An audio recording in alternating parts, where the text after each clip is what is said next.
De maintenant. Donc, bonjour à tous, bienvenue sur ce webinaire de février.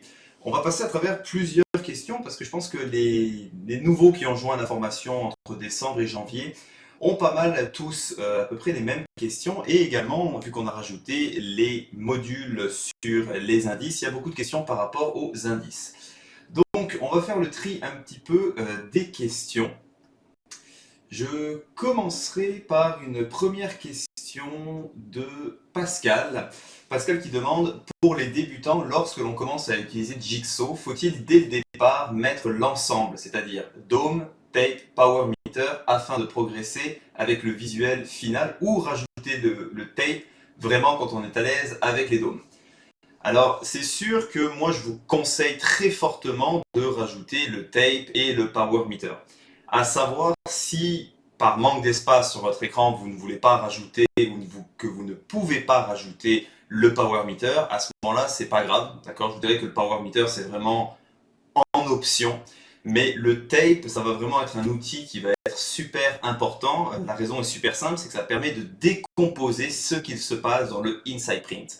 C'est également avec le tape que vous allez être en mesure de voir la puissance des icebergs, la vitesse des transactions dans le marché. Donc le tape, ça va être quelque chose de super important à avoir. Donc si vous tradez par exemple les indices, c'est sûr que vous avez besoin de mettre les tapes pour Nasdaq, Dow Jones, Russell et le Nasdaq. Mais par exemple, si vous tradez les bons du trésor et que vous n'avez pas assez de place sur votre écran, vous pouvez enlever le tape par exemple sur le Ultra Band. Ça va être un petit peu moins problématique. Par contre, je vous recommande très fortement de garder le tape sur le ZN, sur le ZF et sur le ZB. Donc, si vous voulez gagner un petit peu de place, vous pouvez tout simplement enlever sur le UB. Est-ce que c'est clair pour ceux qui sont en webinaire en ce moment? Oui. Ok, parfait. Alors, Kamal me pose une question. J'ai encore du mal à détecter qu'est-ce qu'est un contexte de marché favorable pour trader ou pas. Donc là, il me donne un exemple sur une des vidéos. Je pense que Kamal, le problème que tu as, c'est repérer un contexte. Donc, un contexte et un price action qui est favorable à trader. Alors, premièrement, quand tu arrives sur le marché, la première chose que tu fais, c'est analyser le volume profile. Est-ce que le volume profile, il a une bonne configuration? C'est-à-dire, est-ce que la distance entre les plus hauts et les plus bas est importante ou non? Et quel est le price action? Donc, le price action, si tu veux, c'est la vitesse d'échange qu'il y a au niveau du inside print. Et donc, si sur les bons du trésor, par exemple, tu arrives le matin, tu vois que ça bouge pas trop, essaye de calculer de façon très simple de cette manière. Tu vas clearer tous tes contrats au milieu, donc tu vas cliquer par exemple ici sur le petit balai rouge, et en clearant ça, ça va clearer du coup ton volume profile. Donc ce que tu vas faire pour les bons du trésor, c'est que dès que tu vas avoir un premier contrat qui va être imprimé, tu vas compter les nombres de secondes avant qu'il y ait un autre contrat d'imprimé. Donc par exemple, sur les bons du trésor, tu vas avoir un contrat, tu fais 1, 2, 3. Et là, si tu vois qu'à 3, il y a un contrat qui est imprimé, ça te permet de voir un petit peu la vitesse plus facilement. Si tu vois que tu n'arrives même pas à compter une seconde, puis que tout de suite, il y a des contrats qui sont échangés, tu es dans un price action qui est important. Donc ça va te démontrer un contexte où les gens sont prêts à rentrer et à sortir de position. Attention pour les téléphones.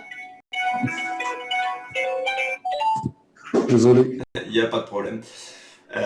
Et donc, au contraire, si tu es sur les bons du trésor et que tu clean du coup ton inside print et que tu commences à compter, que tu fais 1, 2, 3, 4, 5, 6, 7 et là tu n'as pas d'autre contrat, tu vois que ton price action il est mort. Ce qu'il faut savoir, c'est qu'un price action, eh bien, un bon price action, ça va te permettre de rentrer et de sortir rapidement du marché, surtout au prix que tu veux. Donc, un contexte de marché, ça va déjà se faire. Est-ce que tu es aux bonnes heures? Parce que si tu es en France, par exemple, si tu te connectes qu'il est 10h en France et qu'il est 4h du matin ici aux États-Unis, bah, c'est sûr que de toute façon, ton price action, il sera mort. Donc ça, c'est la première des choses à faire. Deuxième étape, ça va vraiment être est-ce qu'il y a du mouvement dans le marché? Si tu vois qu'il y a du price action, parfait, mais que ça décale pas de 1 tick, ça fait rien du tout, ton price action, il n'est pas bon. Donc ton contexte, c'est de te dire, Petit 1, est-ce qu'il y a du price action? Petit 2, est-ce que quand je regarde au niveau du bid et du ask, est-ce qu'il y a de l'action? C'est-à-dire, est-ce qu'il y a quand il y a des contrats qui sont imprimés, par exemple, au prix des acheteurs ou au prix des vendeurs, est-ce que le bid ou le ask de l'autre côté va réagir ou non? Donc c'est comme ça que tu vas être en mesure de déterminer un contexte. Alors, est-ce que ça répond à ta question, Kamal? Oui, c'est clair pour moi maintenant. Merci beaucoup. Il n'y a pas de problème. Donc, après, je pense que beaucoup d'entre vous ont un problème, je ne vais pas appeler ça un problème, mais ont un petit peu de difficulté à savoir comment on va identifier un leader. Et ça, je pense que ça va être vraiment le cœur de ce webinaire-là. Comment identifier un leader? Un leader, c'est vraiment celui, quand on se rappelle la vidéo armée rouge et armée bleue, d'accord? Si vous savez que j'adore les exemples tirés par les cheveux. Le leader, c'est celui qui va dire à tous les autres instruments financiers, go, on va dans cette direction. Alors, comment l'identifier? Si vous regardez ici sur mon écran, vous voyez que vous avez une barre ici au milieu, je ne sais pas si vous la voyez bien. Ouais. C'est ce qu'on appelle la barre centrale, d'accord? Cette barre centrale, quand vous appuyez sur espace, ça va centraliser au même niveau le bid et le ask, si vous voulez, où est-ce qu'on est en train de trader. Donc, pour les indices, si vous voulez chercher qui est un leader, c'est super simple. Vous faites tout simplement la barre espace, et quand vous allez voir, ici, exemple le Nasdaq, qui va se mettre à décaler, à s'éloigner de cette barre-là, eh bien, vous allez être en mesure de voir qui s'éloigne de la barre en premier, qui se met à le suivre et qui est en retard. Par contre, n'oubliez pas quelque chose. Un leader, il va faire office de leader seulement et si seulement il s'en va dans une direction de façon claire. Donc, c'est-à-dire, si votre Nasdaq, vous avez fait la barre espace, votre Nasdaq, il crée un mouvement et il s'en va dans une direction de 10-15 ticks et vous voyez par exemple le Dow Jones qui se met à suivre et le Russell, là vous savez que c'est lui votre leader. Mais dans le cas qu'on a en ce moment, vu qu'il est 1h10, vous voyez qu'on est en marché d'après-midi, donc c'est quand même assez tranquille. C'est pas parce que là votre Nasdaq va faire 2, 3, 5 ticks dans une direction puis revenir que ça va être leader. D'accord? Donc le leader, il initie vraiment un mouvement. Donc en parlant d'initier un mouvement, je vais rechercher la question de Pascal qui me dit si tu peux reprendre le momentum, enfin le concept du momentum. Le concept du momentum, ça va faire partie un peu de qui est le leader. Ça veut dire que le marché, il va y avoir soit les acheteurs, soit les vendeurs qui vont remporter une bataille et qui vont partir dans une direction. Donc le momentum, tout simplement, c'est quand vous avez le marché qui prend une direction et même s'il y a de la bataille, il continue dans la direction qu'il a entrepris. Donc comment vous le voyez au niveau du inside print, ça va être beaucoup plus clair sur les bons du trésor, mais vous savez sur les bons du trésor par exemple, on est en train de chuter, vous voyez qu'il y a majoritairement plus de rouge dans le inside print et très peu de bleu. Et vous voyez que le marché, il continue à descendre constamment. Donc le momentum, vous le voyez à travers le inside print. Vous le voyez aussi du fait que quand il y a un momentum par exemple baissier, vous allez voir qu'il y a majoritairement du rouge dans le inside print et vous allez voir qu'à chaque fois que les vendeurs attaquent, les bids vont se retirer assez rapidement.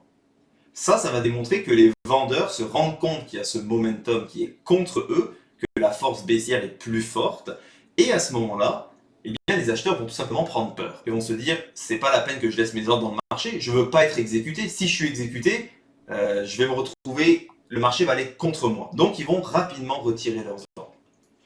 Et quand on va arriver à la fin d'un momentum, eh bien vous allez voir le classique, l'absorption. Cette fois, ça va être dans ce cas-là, si le marché se met à descendre, vous allez voir qu'au bout d'un moment, eh bien, au niveau du inside print, vous aviez énormément de rouge et fur et à mesure, il commence à avoir de plus en plus de bleu et moins en moins de rouge. Et à ce moment-là, vous allez voir les acheteurs qui vont se mettre à absorber tous les contrats des vendeurs. Et à ce moment-là, il va se passer le scénario, c'est-à-dire les vendeurs, ils vont liquider leur position, ils vont sortir de leur position. Donc pour sortir de leur position, ils passent du côté acheteur. Et à ce moment-là, ça aide les bids à grossir, à solidifier leur position et le marché va se mettre à remonter. Donc le momentum, rappelez-vous, je vous enverrai à revoir la vidéo doucement mais sûrement, où est-ce que je vous parle des run-over. Vous voyez vraiment qu'est-ce qu'un momentum. C'est vraiment quand les marchés partent dans une direction et peu importe ce qui arrive, même s'il y a un petit peu de bataille, ils sont toujours plus forts et arrivent à cleaner chacun des niveaux de prix. Est-ce que c'est clair? Oui, c'est clair. Parfait. Jonathan, bonjour, je vois que tu t'es rajouté à nous, ton micro est désactivé. Si jamais tu veux nous parler, juste à le réactiver à ce moment-là. Alors Kamal qui dit « J'aurais aimé voir plus d'exemples de trades et de scénarios sur les indices US et même sur les bons du trésor, ça m'aiderait à avoir plus claires explications du cours. Si c'est possible, bien sûr. » Alors effectivement, ça va être possible, je vais en rajouter plusieurs. Par contre, ce qu'il faut savoir, c'est que la meilleure façon au niveau des indices US de progresser, c'est que si je te mets des exemples dans l'espace membre, je vais t'en mettre des vidéos et pour te montrer un exemple, ça peut durer 1 heure. Pour te montrer 1, 2 ou 3 trades. Pourquoi? Parce que les indices qu'il faut comprendre, c'est le mouvement qui est en train de se passer. Donc ce que je te conseille fortement, c'est d'écouter la radio live tous les matins, parce que ça va t'apprendre justement à voir comment on va détecter ces fenêtres d'action, parce que vous avez pu remarquer que les indices, c'est contrairement au bon du trésor, vous avez l'ouverture à 9h30 et après il va se passer des mouvements et vous avez ce qu'on appelle les fenêtres. Ces fenêtres, ça va être des périodes de 20, 30, 40 minutes où le price action est bon, où le scénario est bon. Et là, vous pouvez faire plusieurs fois le même trade. Cette semaine et la semaine dernière, par exemple, pour ceux qui étaient sur la radio, on a fait des sessions magnifiques parce qu'on a fait quasiment des fois 5 à 7 fois le même trade sur le ES. Parce qu'on était tombé dans la fenêtre d'action. Et après ça, le marché commence à se calmer, il ne se passe plus grand chose et donc on arrête.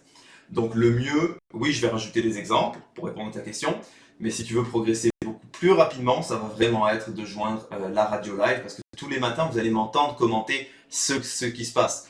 Donc à savoir que les indices, c'est très facile à trader. Par contre, la partie la plus difficile, ça va être votre réaction, quand rentrer, quand sortir et quand valider son scénario, mais également à comprendre le type de journée. Parce que les indices, vous avez des fois des journées qui vont être super volatiles où ça va partir dans une seule direction. Et vous avez des journées où est-ce qu'on va faire un petit peu plus le yo-yo et ça va être du trading de range. Comme par exemple, c'était, je pense que c'était hier ou c'était lundi, je ne me souviens plus. Le Nasdaq, le Dow Jones et le Russell étaient sur les plus hauts. Le ES, lui, était un petit peu plus en retard. Et à chaque fois que le Nasdaq essayait de faire un breakout, on arrivait à prendre des trades sur le ES. Le Nasdaq repartait, on sortait de notre trade immédiatement. Ça, tu vois, c'est une configuration où ça a pris environ 1h30. Donc c'est pour ça que tu peux trouver des vidéos dans l'espace membre qui seraient un peu longues si je mets beaucoup d'exemples. Donc le mieux, c'est d'être là sur la radio live. Et également, ce que je vous conseille à tous, c'est d'enregistrer vos sessions de trading. Donc vous pouvez utiliser le logiciel qui s'appelle Camtasia. Ça permet d'enregistrer des très longues vidéos. Vous pouvez enregistrer 2-3 heures et il n'y aura pas de bug, pas de coupure. C'est pour ça que j'apprécie fortement ce logiciel. Et je vous conseille, je vous le redis encore une fois, de commenter ce que vous êtes en train de faire à voix haute. Donc vous allez peut-être passer pour un fou chez vous, mais le but c'est que plus vous commentez à voix haute, plus vous allez vous entendre dire, et des fois vous dites « attends, c'est n'importe quoi ma réflexion », et surtout, à tête reposée, par la suite, vous allez pouvoir revoir vos sessions et vous dire « ok, là j'avais pas vu ça, j'avais pas vu ça, j'avais pas vu ça ». Donc enregistrer vos sessions, c'est vraiment ça qui va vous faire progresser. Je sais que ça demande des efforts pour vous de télécharger les logiciels, pour les enregistrer, repasser les sessions, avoir l'habitude et la constance d'enregistrer ces sessions-là. Mais je peux vous garantir que vous allez évoluer 10 fois plus rapidement que quelqu'un qui ne le fait pas. Est-ce que c'est clair? Oui. Parfait. Alors, question suivante. Pascal me demande, pour les traders européens, serait-il possible de créer un fil Slack? Oui, absolument, je vais en créer un à ce moment-là. C'est sûr que moi, mon mandat et mon expertise est vraiment basé sur les marchés US et les marchés asiatiques. Donc, libre à vous d'échanger pour les marchés EU. Par contre, moi, ce n'est pas quelque chose dans lequel je suis spécialiste. Et la raison, elle est super simple, c'est que les marchés EU, ça ouvre à 2h du matin, puis moi, à 2h du matin, je dors.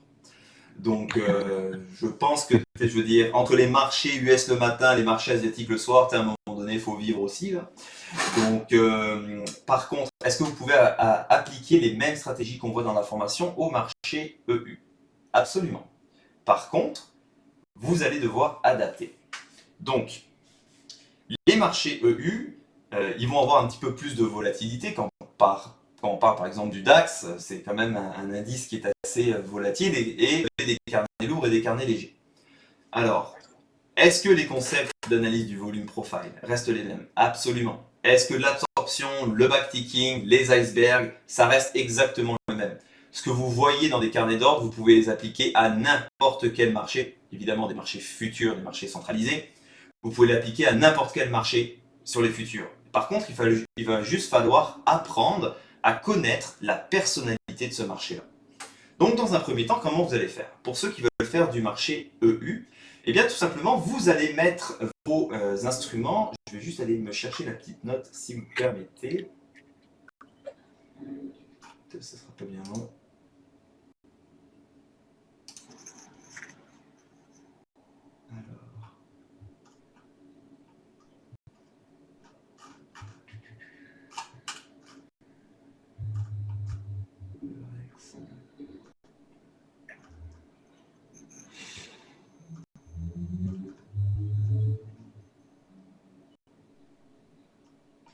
Donc je sais que la plupart vont trader l'Eurostock, le Bond et le DAX. Donc vous avez des carnets lourds puis un carnet léger. Tout simplement, ce que je vous conseille de faire, c'est aussi de rajouter l'euro USD. Donc son nom en termes de contrat futur, c'est le 6E. Et tout simplement, vous mettez vos dômes en place, vous mettez le power meter si vous voulez, vous mettez au moins le tape. Et ce que je vous conseille pour être en mesure d'adapter ce que vous avez vu dans ma formation à ces marchés-là, eh bien, c'est de se dire, aujourd'hui, je vais regarder uniquement qui est le leader et quelles sont les corrélations dans ce marché-là. Essayez pas de tout regarder d'un coup, vous allez vous perdre. Première journée, vous regardez qui est leader, y a-t-il des corrélations ou non dans le marché. Deuxième journée, vous allez remarquer et regarder le price action. Comment le price action s'effectue sur ces marchés-là. Journée suivante, vous allez regarder le volume profile et vous allez regarder les concepts d'absorption et du backticking. Et donc chaque journée, vous rajoutez un petit élément qu'on a vu dans cette formation pour avoir une vision globale de la chose. Et comme ça vous permet de dire, ah bah vous voyez, je préfère que finalement le DAX soit de tel côté de mon écran parce qu'il est plus rapide, ou que le band, je veux qu'il soit de ce côté parce qu'il est un peu plus lent, il me rappelle un peu le ZN, des choses comme ça. Donc il faut vraiment voir notion par notion. Également, si vous êtes avec AMP, pour avoir les flux, il va falloir rajouter les données. Je pense que c'est 19 $ par mois à ce moment-là. Alors, reprenons. Est-ce que vous avez des questions à rajouter ou des précisions? Non? Parfait. Alors, comment détecter, Jean-Marc me pose la question, comment détecter les orbes iceberg à partir du dôme? Alors, comme je vous l'ai dit, le inside print, c'est ce qu'on va retrouver dans le tape, mais fait d'une manière différente. Donc, quand vous voyez au niveau du tape les icebergs, ça va être super facile à détecter. Vous allez voir une série de chiffres, par exemple 7, 7, 7, 7, 7, 7, 7, puis vous allez voir une cinquantaine ou une centaine d'ordres de 7, par exemple, qui va passer. Dans le tape, dans le inside print, vous allez l'avoir de la même façon, c'est-à-dire vous allez voir que ça va accélérer super rapidement. Je vais aller vous chercher un exemple. Alors, où cette fois, je n'avais pas utilisé le tape du tout.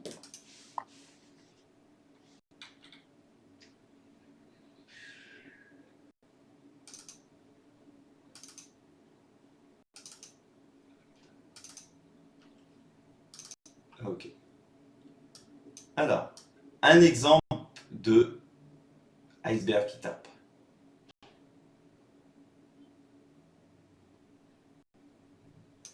Vous pouvez voir, par exemple, ici, à la vitesse où ça va se mettre à imprimer, vous savez qu'il y a des icebergs qui vont taper là-dessus, parce qu'en l'espace d'une fraction de seconde, vous avez des centaines, voire des milliers de contrats qui sont imprimés. Donc regardez la vitesse.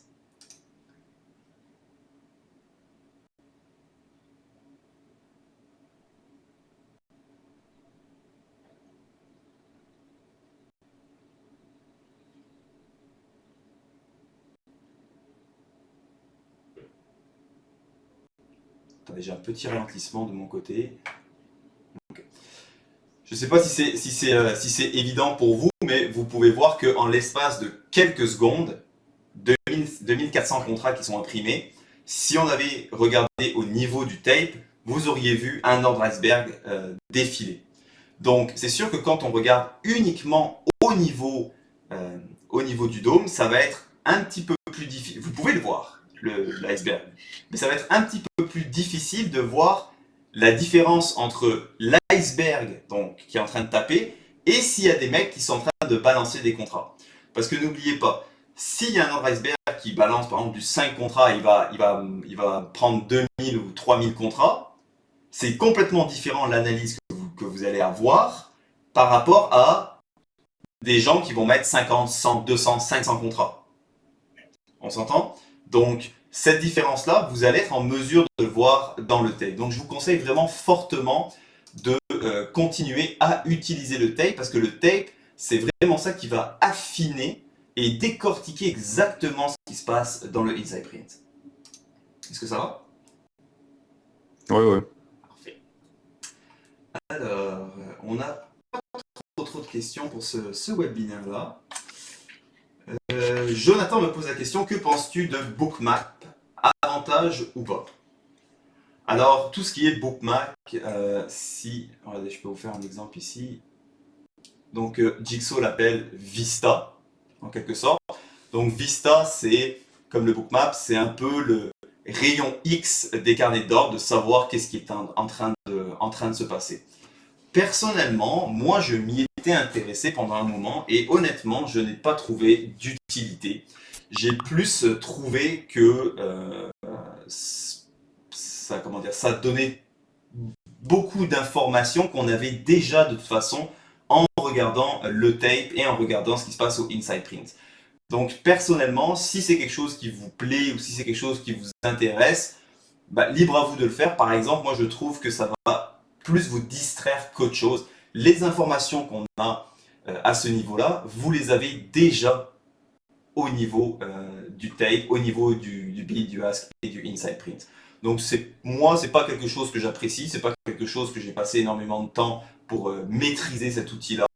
Donc libre à vous, et si jamais certains sont experts là-dedans, eh bien ça me fera super plaisir de vous entendre et de partager ça avec tout le monde. Mais moi, c'est pas un objet personnellement, enfin un outil que j'utilise. Est-ce que certains d'entre vous ont d'expérience là-dedans? Peut-être? Bon, je sais même pas ce que c'est. Selon moi, c'est un truc qui va plus te confondre qu'autre chose. Là, je pense que pour les nouveaux, ça ramène à la question de tout à l'heure de Pascal qui disait est-ce qu'au début on doit mettre tous les carnets, les trucs, les power meters? Donc si en plus tu rajoutes ça, je pense qu'autre chose. C'est un petit peu ceux qui traitent avec des graphiques et qui mettent 500 indicateurs différents. Là, je veux dire, au bout d'un moment, tu es perdu. Trop d'informations tue l'information. Ouais. Alors, Kamal me demande, il y a des sites comme Top Step Trader qui donnent un capital pour les traders juniors. J'ai même des amis qui ont été capitalisés. Ok. Que penses-tu de ces services-là? Moi, j'ai un peu de mal avec ces services-là. La raison est la suivante. On va aller voir sur leur site. Top Step. Le problème de ces sites-là, c'est que il y a beaucoup d'appelés, mais il n'y a pas beaucoup d'élus. Alors, ce que je veux dire par là, c'est que ils vous disent parfait, vous pouvez avoir, on pourra vous fonder votre compte, on pourra vous donner de l'argent et vous pouvez trader. Jusqu'à là, le concept il est super intéressant, pas de problème. Par contre, ils vous demandent par la suite de payer un abonnement. Et donc, ça veut dire que pour vous bâtir un track record, eh bien, vous devez payer un certain montant par mois.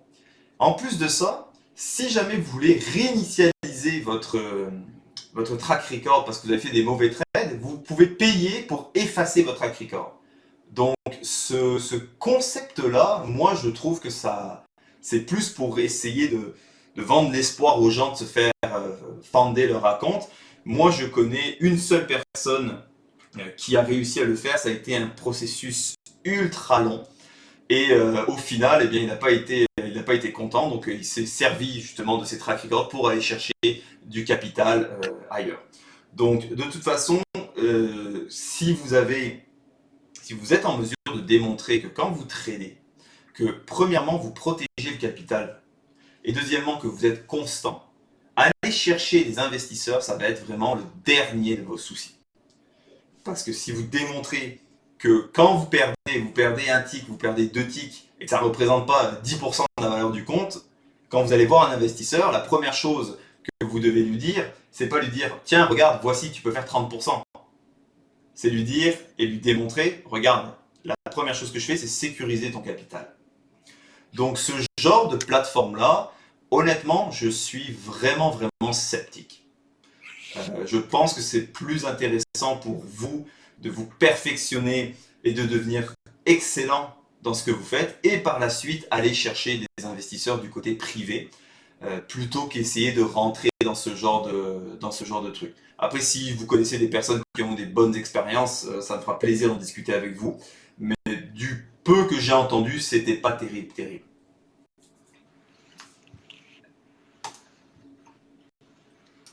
Est-ce que vous avez des questions par rapport à ce type de service? Non. Moi, j'ai une question. Je t'en prie. Au début, est-ce que c'est obligatoire de faire un compte démo pour se familiariser avec les DOM et le tape? Et pas au meter ou bien on se lance direct sur... Bah écoute, moi tu sais que je suis pas du tout un fan de la simulation. Par exemple, tu as un passage obligatoire à faire en simulation. La raison, elle est super simple, c'est pour prendre le logiciel en main. Pour pas te retrouver, parce que si tu commences en réel, tu vas avoir le stress. Peu importe ce que les gens vont me dire, moi je trade en réel de la même façon que je trade en démo, c'est pas vrai, d'accord? Alors, effectivement, tu peux avoir la même analyse, mais quand tu as le stress, ton argent, de façon générale, dans tes débuts, tu vas pas trader de la même façon.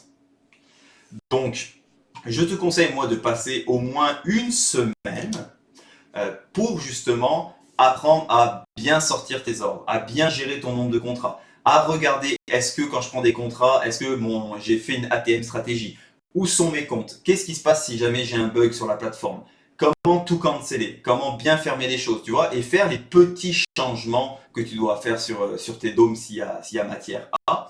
Mais vraiment, tu fais 1, 2, voire 3 semaines et encore, 3 semaines c'est beaucoup, pour te pratiquer. Le but, surtout quand tu fais un démo, c'est de pas faire l'erreur. Je sais qu'il y en a plusieurs qui ont fait cette erreur-là. C'est qu'ils disent ah bah je vais commencer en démo et ils commencent à trader sur les bons du trésor avec 10 contrats, 15 contrats. C'est sûr que là ils font des journées à 2 ou 3 000 $ sans aucun problème. Par contre, quand ils vont commencer à trader en réel, ils vont commencer à trader avec un contrat et là, ce qui va se passer, c'est qu'ils vont peut-être perdre la motivation en disant bah regarde, aujourd'hui j'ai fait 100 $ alors que quand j'étais en démo, j'en ai fait 3000. Et l'erreur courante, ils vont augmenter trop rapidement la taille de leur position. Ne faites surtout pas ça, vous allez vous faire ramasser. Donc vous pouvez soit me croire sur parole, soit faire l'expérience douloureuse de votre côté. Libre à vous. Donc effectivement, je te recommande de commencer en démonstration juste pour être complètement à l'aise. Parce que quand tu vas rentrer en réel dans tes premiers trades, tu vas avoir un stress inévitable qui va être là. Et ce stress-là ne devrait pas être perturbé par un manque de compétences par rapport à comment cliquer sur la plateforme et comment m'appréhender. Parce que je te rassure que quand tu es dans une position et que tu te retrouves perdant et que là tu dis ah je sais pas où cliquer, j'ai mis un contrat de plus, je sais pas quoi faire, tu vas passer une période horrible. D'accord? Donc vraiment, prends la main. C'est exactement la même chose que tu me dis, ok, je viens d'acheter une nouvelle Audi R8, est-ce que je prends le petit cours de 2 jours avec l'instructeur ou go, j'y vais en... C'est un peu tiré par les cheveux, mais vraiment, tu dois vraiment prendre en main les choses et, au fur et à mesure, y aller. Et surtout, ne fais pas l'erreur d'ouvrir un compte en réel et puis te dire « Allez, c'est bon, je peux mettre 3-4 contrats d'un coup. » Non, peu importe que tu aies 5 000 $ dans ton compte, 100 000 ou 1 million de $, vous commencez tous avec un contrat. D'accord. J'ai pas eu beaucoup de questions pour ce webinaire, donc si jamais vous en avez en ce moment, allez-y, parce que là, il n'y a pas plus de questions pour le moment. JB, je voulais aussi savoir si entrer dans les indices US, est-ce que le leader, est-ce qu'on peut avoir un changement de leader dans la même session? Par exemple, le Nasdaq était leader et tout à, tout à coup le Dow Jones il devient leader. Est-ce que c'est possible? Absolument, absolument, comme dans les bons du trésor. N'oubliez pas quelque chose, dans le trading, il n'y a rien d'acquis. Ça veut dire que si le matin sur les bons du trésor, vous avez identifié que le leader c'est le UB et le ZB,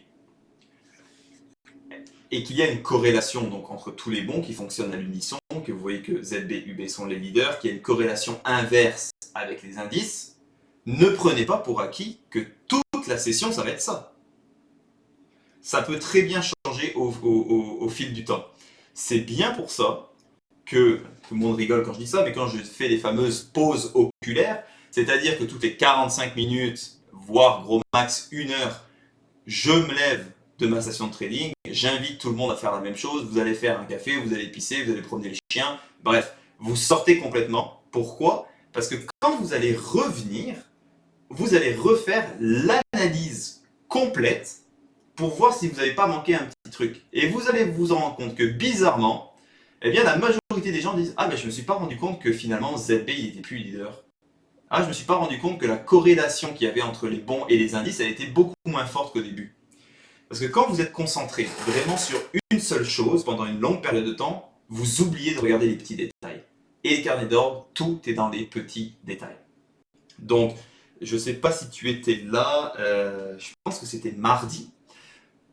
Oui, je pense que c'était hier. On avait un leader qui était le Nasdaq. Il y avait une corrélation sur les indices. Et fur et à mesure de la séance, on a complètement perdu ces corrélations-là. Ça a été le Russell qui s'est mis à l'idée pendant un moment. Après, il y avait une corrélation inverse entre le Dow Jones, le Nasdaq, contre le Russell et le ES. Après, c'est reparti un petit peu dans tout le monde chacun de son bord. Et après, on a repris la corrélation générale et le Nasdaq est redevenu le leader. Donc effectivement, ça peut changer à tout temps. Ça ne va pas changer toutes les 5 minutes, mais des fois, tu peux avoir justement un leader qui perd un peu de sa force et qui est remplacé par le deuxième leader, par exemple. Ça te convient? Oui, oui, d'accord. Mais comme je vous dis, de toute façon, c'est vraiment avec la radio live, je vous le dis, regardez, le leader est en train de changer, ou le leader c'est lui, ou c'est ça. Donc, voilà. Oui. Oui, et tu viens de parler qu'il y avait une corrélation opposée. Ouais. Qu'est-ce qu'on fait dans ce cas quand il y a une corrélation opposée dans les indices US? Dans les indices, comme par exemple, hier, tu sais qu'il y avait Jérôme Powell qui faisait un discours, donc il est le président de la Fed, donc lui, quand il parle, ça fout un peu le bordel. Oui. Tu fais rien. N'oublie pas qu'on trade les indices par rapport à qui est le leader, par rapport à la corrélation générale qu'il y a entre ces marchés-là. Si, dès le début, tu avais Nasdaq leader, suivi rapidement par Dow Jones, Russell et ES, tu te fais tes scénarios, tu prends tes trades, il n'y a pas de problème.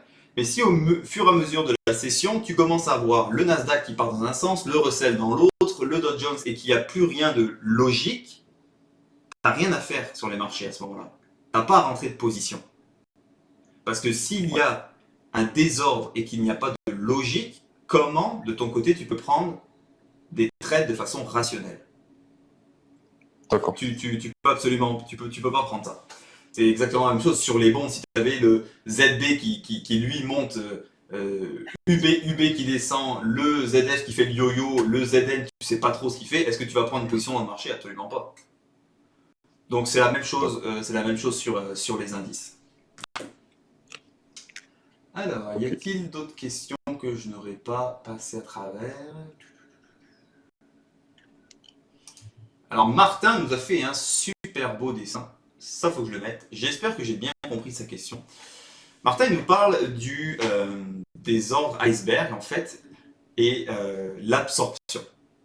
Dans ce dessin-là, Merci pour ta créativité. Je pense que j'aurais pas fait un truc aussi beau de mon côté, ça c'est sûr. Alors, bid, ask, absorption, gros acheteurs qui ne passent pas, iceberg des acheteurs. Absorption. Est-ce que le marché descend car bloqué par un iceberg mais pas de vente agressive? Alors, si je comprends bien, dites-moi si jamais j'ai mal compris. Ce que tu me demandes, c'est de savoir est-ce que le marché va descendre parce que les acheteurs ont attaqué les vendeurs, les asks, mais les asks ont complètement tout absorbé, c'est ça? J'imagine que ça doit être ça ta question. Alors, je ne peux pas, par rapport aux icebergs, par rapport au spoofing, je ne peux en aucun cas vous donner une règle générale qui va s'appliquer de façon constante dans le marché. Parce que vous devez, et c'est uniquement avec l'expérience et le temps que vous allez être en mesure de voir est-ce que cet iceberg va dans mon sens ou non. N'oubliez pas qu'il y a toujours cette partie de poker menteur qui va faire en sorte que quand il y a un iceberg qui tape, c'est pour essayer de clearer les prix. Donc dans ce cas-là, vous voyez, disons que les acheteurs voulaient que le marché continue à monter, ils ont essayé d'attaquer ce niveau de prix, les vendeurs les ont attendus, donc qu'est-ce qu'on recherche comme information? N'oubliez pas que vous devez toujours en permanence répondre à la question suivante, c'est-à-dire dans l'instant T, qui a intérêt à faire quoi? Dans ce cas-là, l'intérêt des acheteurs, c'est de continuer à cleaner tous les prix pour faire monter le marché, et les vendeurs, eh bien, c'est de les empêcher. Donc, si par exemple, dans ce cas-là, moi je vois ce scénario-là très souvent arriver, le marché s'est mis à monter, on voit que les vendeurs commencent à faire un petit peu de résistance, les acheteurs attaquent, il y a un iceberg qui absorbe complètement les acheteurs. Là maintenant, qu'est-ce qu'on va devoir regarder? On va devoir regarder, est-ce que tout de suite après cet iceberg-là, est-ce que les bids ici se retirent ou grossissent? Pourquoi je vous dis ça? Parce que vous allez avoir le même cas de figure, un iceberg, qui a complètement absorbé les acheteurs, mais dans un cas, le marché va potentiellement monter, et dans l'autre cas, le marché va potentiellement descendre. N'oubliez pas que c'est un combat.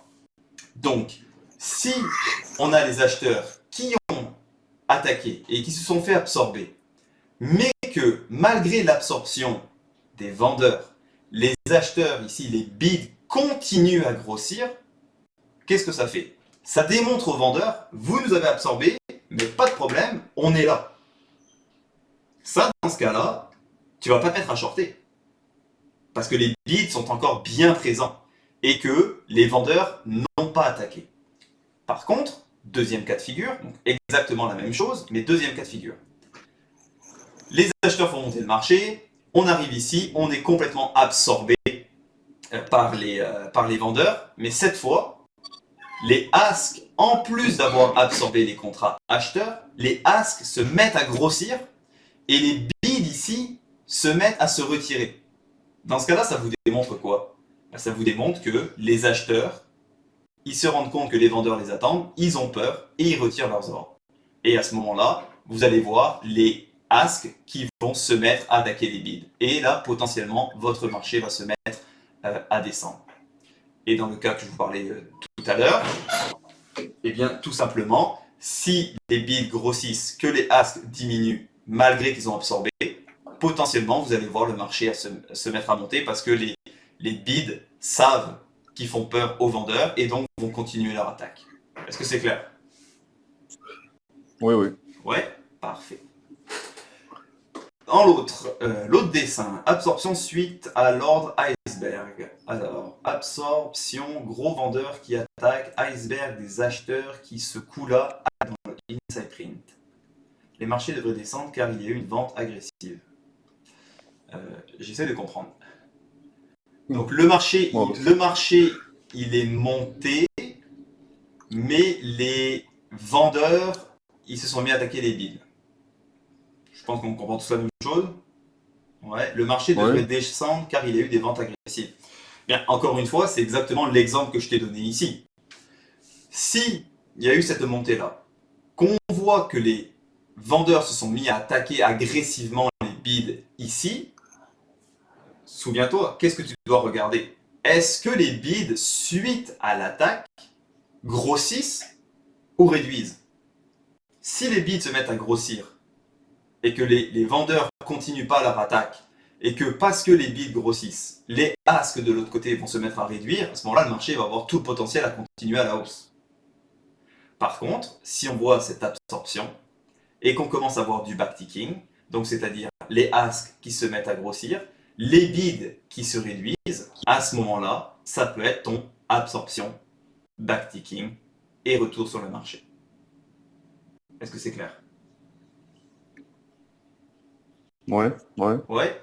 En tout cas, merci pour ton dessin parce que j'aurais pas fait un truc comme ça. C'est pas fait. Je veux dire, j'aurais pas fait un truc aussi beau, c'est ça que je veux dire. Alors, autre question. Jean-Marc. Bonjour Jean-Marc. Quel bouton actionner pour avoir le prix du tick sur le dôme? Je n'arrive pas à trouver mes performances de la journée, mes résultats. Quel bouton actionner pour avoir le prix du tick sur le dôme? Je suis pas sûr de comprendre, Jean-Marc. Le prix sur le tick, quand tu regardes, quand tu regardes ici au niveau de ton dôme, si tu veux rentrer acheteur, tu vas cliquer pour faire un ordre limite. Donc attends, je ne veux pas être exécuté. Tu vois, ça c'est un ordre limite, d'accord? Et si tu cliques la case au-dessus, tu vas rentrer dans un ordre marché, mais à un tick plus haut. Est-ce que c'est ça ta question, Jean-Marc?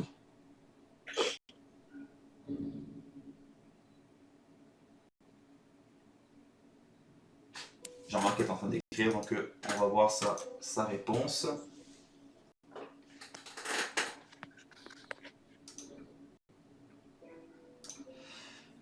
Et pour ce qui est de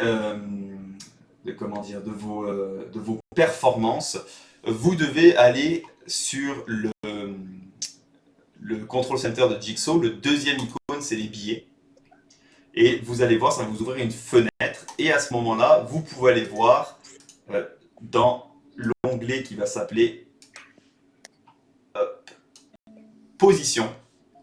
Et ici, vous allez voir tous les trades que vous avez fait avec le total en gain ou en perte à ce moment-là. Également, j'en profite, si jamais vous avez un bug, vous êtes en panique, vous avez plusieurs positions ouvertes et que votre control center de votre dôme, par exemple, ne réagit pas. Exemple. Hop, je vais vous le sortir, il est un peu plus bas. Voilà. Exemple, on voulait faire flat, pour X raison, ça ne réagit pas. Vous pouvez très bien cliquer ici sur Flat All et ça va canceller toutes vos positions dans le marché. J'en profite aussi pour faire juste un petit rappel à tout le monde. Là, il y a un contrat. Si je veux faire mon ATM stratégie, donc rappelez-vous, le ATM stratégie, vous allez chercher le troisième icône dans votre control center de Jigsaw. Assurez-vous que quand vous faites vos stratégies, par exemple ici, que le nombre de contrats que vous avez correspond au nombre de contrats que vous avez sélectionnés ici. Parce que si j'utilise cette stratégie-là, je vais aller la sélectionner, voilà. Là, j'ai sélectionné pour avoir un contrat avec un stop à 5 et un take profit à 10. Si je mets 5 contrats et que je rentre en position, eh bien, ce qui va se passer, c'est que votre ATM stratégie, lui, eh bien, il va tout simplement placer un stop et un take profit pour un contrat et non pour 5. Il y a quelqu'un qui a de la musique derrière, je ne sais pas qui c'est, si vous pouvez peut-être l'éteindre, s'il vous plaît. Et donc, assurez-vous que le nombre de contrats que vous avez ici correspond bien au nombre de contrats que vous avez inscrits dans votre ATM stratégie. Parce que sinon, vous allez dire, attendez, je suis rentré avec 5 contrats et puis là, je suis sorti juste de 1, j'ai encore 4 positions dans le marché, qu'est-ce qui se passe? Donc, le nombre de contrats doit être égal ici. Ça va être le même de ce côté-là. Est-ce que c'est clair pour tout le monde? Oui. Parfait. Voilà. Alors, Jean-Marc, il me dit non, ce n'est pas ma question. Quel est le prix du tick? Ah, le prix du tick pour le ZN, le ZB, le ZF. Alors, la valeur du tick pour le ZB, elle est de 31,25 US par contrat. Pour le ZN, sa valeur est de 15,65 par contrat. Le ZF, c'est 7,45 si je me souviens bien. Et le ES, c'est 12,50 $. Le Nasdaq, 5 $ le point. Le Russell, 5 $ le point. Le Dow Jones, 5 $ le point. Et non, tu peux pas trouver ça sur le Dome, Jean-Marc, parce que c'est une valeur qui est attachée au contrat de toute façon. N'importe qui, quand tu prends possession d'un contrat sur tel instrument, la valeur du ticket, elle est dedans. Tu le vois pas sur le Dome. Donc, voilà. Donc, messieurs, est-ce que vous avez d'autres questions? On a passé à travers toutes les questions dans le chat, donc je vous écoute. Oui, j'ai une Je vous en question. prie. Si par exemple tu as une position longue ou short Ouais, dans des indices ou bien les bandes de trésor, ouais. et tu remarques qu'il y a un ordre d'iceberg qui passe, et que ta position elle est encore ouverte, qu'est-ce que tu fais dans ce cas? Encore une fois, n'oublie pas que c'est pas je pense que ça c'est un problème un peu à cause de l'internet du côté francophone, que les gens pensent que dès qu'il y a un iceberg, ça y est, il faut sortir, ça y est, c'est la panique. C'est pas ça. Rappelle-toi toujours, tu dois répondre à ta question dans l'instant T, qui a intérêt à faire quoi? Donc, ce que ça veut dire, est-ce que l'iceberg, tu vois, tu es dans ta position, est-ce que l'iceberg en ce moment, il va dans le sens de ta position? Est-ce qu'il va être bénéfique pour toi? Exemple, tu as pris une position longue et tu vois qu'il y a un iceberg qui tape, donc un iceberg acheteur qui tape sur les vendeurs, et tu vois que les vendeurs, donc le ask, le prix commence à se retirer, ça va être bénéfique. Pourquoi tu sortirais? À l'inverse, par exemple, si tu vois que tu as fait ton ordre, tu es rentré long dans ta position, et qu'il y a un iceberg vendeur qui tape sur les bids et que les asks se mettent à grossir, que les bids se mettent à retirer, dans ce cas-là, c'est ton signe que tu sors. Et justement, tu profites même de la liquidité que t'offre l'iceberg pour sortir exactement au titre près. D'accord. Donc voilà. Est-ce que vous avez d'autres questions, monsieur? Jean-Marc, tu peux trouver sur le site qui s'appelle le CME, tu vas pouvoir voir le prix des contrats, les spécifications. Sinon, je te l'écrirai tout simplement dans Slack. Donc voilà, messieurs, avez-vous d'autres questions pour continuer ce webinaire-là? Non, c'est tout pour Pour moi. l'instant, non? D'accord, parfait. Non. Bah écoutez, ça m'a fait de plaisir de faire ça. On va essayer d'en faire un petit peu plus souvent. N'hésitez pas vraiment à marquer le plus de questions possible. Plus on a de questions, plus les webinaires durent longtemps, chose qui est agréable. Donc je vais vous le mettre dans l'espace membre par la suite. Merci beaucoup. Ça me fait plaisir. Un dernier petit rappel. Messieurs, dames, Oui. quand vous allez sur Discord, parce que je sais que plusieurs ont ce petit problème-là, on va régler quelques petites choses tout de suite. Alors, ce sera pas bien long, ça charge Discord. Quand vous démarrez Discord, d'accord, tant que vous n'avez pas double-cliqué ici dans Radio Live, vous n'allez jamais nous entendre. Donc n'oubliez pas, quand vous cliquez 2 fois, et que cette fois vous voyez votre nom à côté des autres, vous allez être connecté. Parce qu'il y en a plusieurs qui me disent je me suis connecté, j'entends rien. Si tu ne cliques pas 2 fois sur Radio Live, tu ne nous entendras jamais. D'accord? Donc voilà. Et puis pour terminer, messieurs, je ne serai pas là vendredi. La bonne nouvelle, c'est qu'on a trouvé nos nouveaux bureaux à Montréal. Donc si jamais vous voulez passer nous voir, ça nous fera un super grand plaisir. Donc avez-vous d'autres questions pour terminer ce webinaire? Non. Tout est bon? Parfait. Bah écoutez, merci beaucoup messieurs. Je vous souhaite une super bonne journée et je vais vous mettre soit ce soir, soit demain, le lien de ce webinaire. D'accord. Merci beaucoup. Merci à toi, Ben, ça me fait plaisir. À bientôt, messieurs. Ciao, ciao. À bientôt.